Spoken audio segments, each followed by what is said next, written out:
Hello friends, welcome to Jhansi kitchen ideas. ఈరోజు మన ఛానల్లో స్పెషల్ రెసిపీ వచ్చేసి సాఫ్ట్ అండ్ జ్యూసీ సేమియా కీర్ జామున్ రెసిపీని చేసి చూపించబోతున్నాను. ఎప్పుడు ఒకేలాగా కాకుండా మీరు ఒక్కసారి ఈ కాంబినేషన్లో ట్రై చేసి చూడండి. వన్స్ ఒక్కసారి తినడం స్టార్ట్ చేస్తే ఇంక స్వీట్ అయిపోయేదాకా అస్సలు వదిలిపెట్టరండి. అంత టేస్టీగా ఉంటుంది. ఇంకా ఈ యమ్మీ స్వీట్ని ఎలా చేయాలో ఇప్పుడు చూసేద్దాం.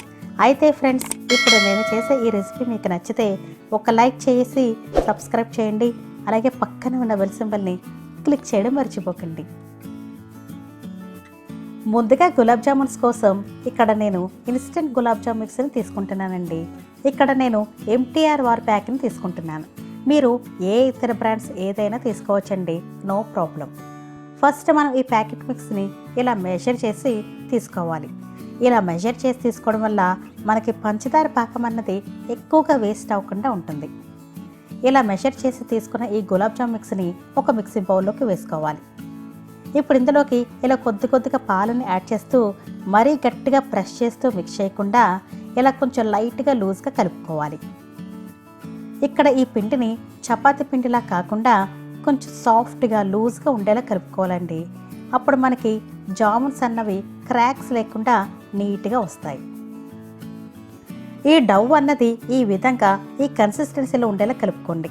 అప్పుడు జామున్స్ లోపల వరకు పాకం పీల్చుకొని సాఫ్ట్గా ఉంటాయి.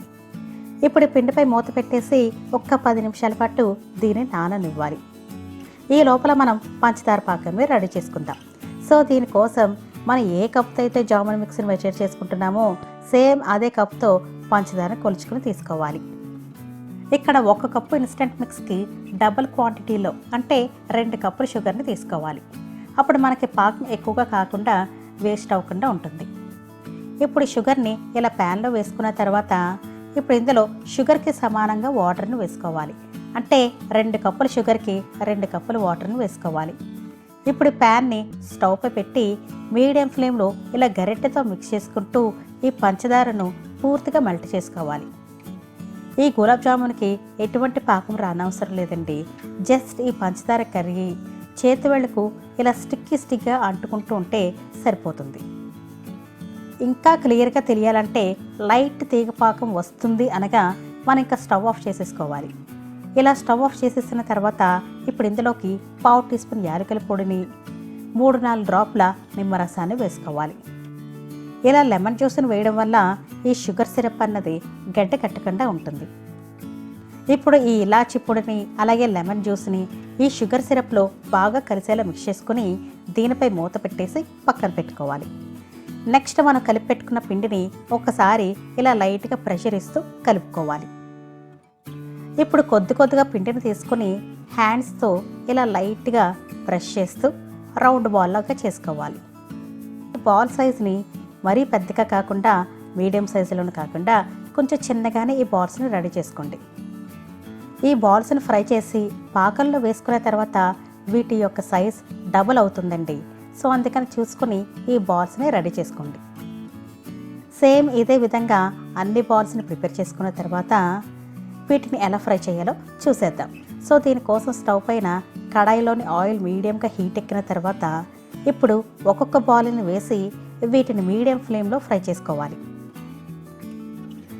వీటిని ఇలా మీడియం ఫ్లేమ్లో ఫ్రై చేయడం వల్ల లోపలంతా పిండిలా హార్డ్గా లేకుండా చక్కగా ఫ్రై అవుతాయి.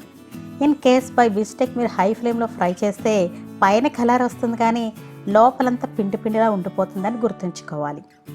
సో ఫ్లేమ్ని చూసుకుని ఫ్రై చేసుకోండి. ఇవి మంచి గోల్డెన్ బ్రౌన్ కలర్లోకి చేంజ్ అయ్యేంత వరకు ఫ్రై చేసుకోవాలి. ఈ విధంగా ఫ్రై చేసుకుంటే సరిపోతుంది. ఇలా ఫ్రై చేసిన తర్వాత మనం ముందుగా ప్రిపేర్ చేసుకున్న షుగర్ సిరప్లో ఈ గులాబ్ జామున్స్ని ఇలా వేడిగా ఉన్నప్పుడే వేసుకోవాలి. ఒకవేళ మీకు ఈ షుగర్ సిరప్ చల్లారిపోతే కనుక లైట్గా వేడి చేసి తీసుకోండి. సేమ్ ఇదే విధంగా మిగతా కూడా లో టు మీడియం ఫ్లేమ్లో ఫ్రై చేసి తీసుకుని పాకంలో వేసుకోవడమే. వీటిని కనీసం 1-2 గంటల పాటు నానబెట్టుకుంటే ఈ గులాబ్ జామున్లు పాకంని బాగా పీల్చుకొని చాలా జ్యూసీగా ఉంటాయి. ఇలా రెడీ చేసుకున్న ఈ జామున్స్ని మనం ఐస్ క్రీమ్, క్యారెట్ హల్వాతో పాటు తింటే ఇంకా ఆ టేస్ట్ నెక్స్ట్ లెవెల్లో ఉంటుందండి. నెక్స్ట్ మనం సేమియాని ఎలా ప్రిపేర్ చేయాలో చూసేద్దాం. సో దీనికోసం స్టవ్ పైన కడాయిలో 1 స్పూన్ నెయ్యిని వేసుకుని ఇప్పుడు ఇందులో ఇలా కొన్ని జీడిపప్పు పలుకులను బాదం పీసెస్ని వేసి లైట్ గోల్డెన్ కలర్లోకి వచ్చేంత వరకు మీడియం ఫ్లేమ్లో ఫ్రై చేసుకోవాలి. ఇవి ఇలా సగం ఫ్రై అయ్యాక తర్వాత ఇందులో కొన్ని కిస్మిస్లు కూడా వేసి ఫ్రై చేయాలి. ఈ విధంగా ఫ్రై చేసుకుంటే సరిపోతుందండి. ఇప్పుడు వీటిని తీసుకుని వేరొక బౌల్లోకి ట్రాన్స్ఫర్ చేసుకుందాం. ఇప్పుడు ఇదే ప్యాన్లో ఇలా 1 కప్పుడు సేమియాని వేసి మీడియం ఫ్లేమ్లో ఫ్రై చేసుకుందాం. ఇక్కడ నేను తీసుకున్న సేమియా వచ్చేసి ఆల్రెడీ రోస్ట్ చేసిన సేమియాని తీసుకున్నానండి. దీన్ని ఇలా 1 నిమిషం ఫ్రై చేసిన తర్వాత ఇప్పుడు ఈ సేమియాని వేరొక బౌల్లోకి తీసుకోవాలి. ఇప్పుడు ఇదే ప్యాన్లో మనం ఏ కప్పుతో అయితే సేమియాని తీసుకుంటున్నామో సేమ్ అదే కప్పుతో 3 కప్పుల పాలను 2 కప్పుల నీళ్లను వేసుకోవాలి. ఇక్కడ మనం తీసుకున్న 1 కప్పు సేమియా ఉడకడానికి ఇప్పుడు నేను చెప్పిన క్వాంటిటీ అన్నది కరెక్ట్గా సరిపోతుందండి. ఈ పాలు కొంచెం కాగిన తర్వాత ఇప్పుడు ఇందులోకి సేమియాని వేసుకుందాం. ఈ సేమియాని మనం ఫస్ట్ ఇలా మిక్స్ చేసుకుంటూ 1 నిమిషం పాటు ఉడికించుకోవాలండి. అప్పుడు సేమియా అన్నది గడ్డలు ఫామ్ అవ్వకుండా ఉంటుంది. ఆ తర్వాత దీన్ని మధ్య మధ్యలో ఇలా మిక్స్ చేసుకుంటూ 7 to 10 మినిట్స్ పాటు ఉడికించుకుంటే మనకి సేమియా అన్నది ఉడికిపోతుంది.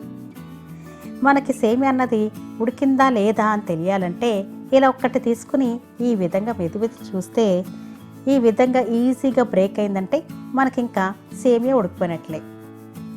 ఇప్పుడు ఇందులోకి 3/4 కప్పు షుగర్ని వేసి మిక్స్ చేసుకోవాలి. మనం తీసుకున్న 1 కప్పు సేమియాకి 3/4 కప్పు షుగర్ అన్నది తీపి కరెక్ట్గా సరిపోతుందండి. పంచదార పూర్తిగా కరిగేంత వరకు ఇలా మిక్స్ చేసుకోవాలి. పంచదార పూర్తిగా కరిగిన తర్వాత ఇప్పుడు ఇందులో ముందుగా ఫ్రై చేసి పెట్టుకున్న డ్రై నట్స్ని అలాగే ఫ్లేవర్ కోసం 1 టీ స్పూన్ యాలకుల పొడిని వేసి బాగా కలపాలి. ఇలా మిక్స్ చేసుకున్న తర్వాత ఇప్పుడు ఇందులోకి కాచి చల్లార్చిన పాలను 1 కప్పుడు వేసుకొని మిక్స్ చేసుకోవాలి. ఇప్పుడు దీన్ని 2 నిమిషాల పాటు ఉడికించుకుంటే సరిపోతుంది. ఇలా ఇప్పుడు నేను చూపించిన మెజర్మెంట్స్తో ఈ సేమియాను ప్రిపేర్ చేయండి. ఎంతసేపు అయినా సరే ఈ సేమియా అన్నది పలుచగానే ఉంటుంది, అస్సలు చిక్కపడదు. ఇలా రెడీ చేసుకున్న దీన్ని సర్వింగ్ బౌల్లోకి తీసుకుని సర్వ్ చేసుకోవడమే. ఇలా ప్రిపేర్ చేసుకున్న ఈ పాయసంలో ముందుగా రెడీ చేసుకున్న గులాబ్ జామ్స్ ఉన్నాయి కదా, వీటిని ఒక్కొక్కటి తీసుకుని ఇలా సేమియాలో యాడ్ చేసుకుని సర్వ్ చేసుకుంటే మనకి ఇంకా జామున్ పాయసం రెడీ అయిపోయినట్లే. ఎప్పుడు ఒకేలా కాకుండా ఈసారి ఇలా ఈ కాంబినేషన్లో ఈ స్వీట్ని చేసి చూడండి, చాలా చాలా టేస్టీగా ఉంటుంది. సో ఫ్రెండ్స్, ఈ వీడియో కనుక మీకు నచ్చితే లైక్ చేసి మీ ఫ్యామిలీ అండ్ ఫ్రెండ్స్తో షేర్ చేసుకోండి. అలాగే మీరు కానీ మా ఛానల్కి ఫస్ట్ టైం వచ్చి ఉంటే please subscribe to my channel.